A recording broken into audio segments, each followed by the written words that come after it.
बच्चों आज हम आयत की रचना करना सीखेंगे। हमें दिया हुआ है आयत PQRS की रचना कीजिए, जिसमें PQ बराबर 4.5 सेंटीमीटर और विकर्ण PR बराबर कितना दिया है 6.5 सेंटीमीटर। अब यहाँ पर आप माप को ध्यान से देखेंगे तो हमें सिर्फ 2 ही माप दिख रही है, लेकिन चतुर्भुज की रचना के लिए हमें कम से कम कितनी माप की आवश्यकता होगी? 5 की। लेकिन यहाँ दिया हुआ है आयत, तो आयत की प्रॉपर्टी हमको मालूम है, क्या होता है? आयत की समभुजा बराबर होती है और दोनों विकर्ण भी बराबर होते हैं और एक दूसरे को समद्विभाजित करते हैं। तो ये प्रॉपर्टी हमें मालूम है, उसके आधार पर हम कच्चे चित्र का निर्माण कर लेते हैं। यहाँ से हमें क्या मिला?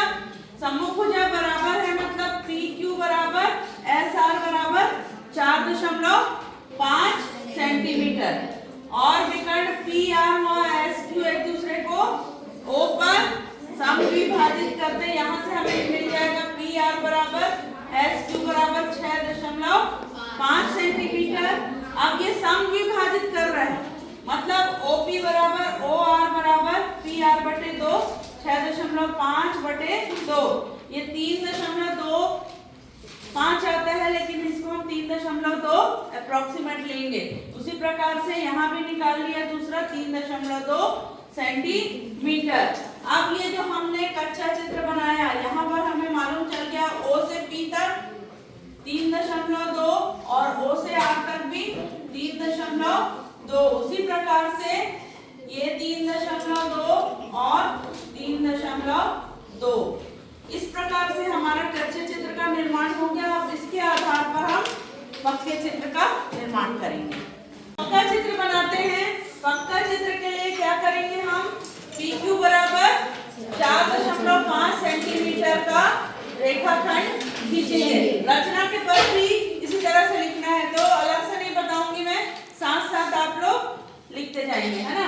तो PQ बराबर 4.5 सेंटीमीटर का रेखाखंड खींचे।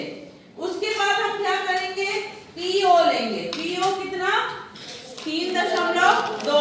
प्रकार से आप 3.2 की त्रिज्या लोगे और P पर रखकर एक बार चाप काटोगे और समान, ये भी 3.2 है, दोनों तरफ आप चाप काटोगे। ठीक है, ये O बिंदु है, इसको हम मिलाते समय ध्यान देंगे कि इस लाइन को हमको आगे तक के बढ़ाना है। उसी प्रकार से स्केल से मिलाओगे आप लोग, इसको आगे तक के बढ़ा दिया। ये बिंदु हमारा O पर मिला। रचना में क्या लिखोगे? PO बराबर 3.2 और Q पर रखकर 3.2 सेंटीमीटर का चाप O पर काटा, जो एक दूसरे को O पर प्रतिच्छेद करता है। अब पुनः आप O पर रखकर R की दिशा में 3.2 और S की दिशा में 3.2 काटोगे। यहाँ पर क्या आ जाएगा हमारा? R और यहाँ आ जाएगा S। जो कटान बिंदु है उसको सम्मुख शीर्ष से मिला देंगे।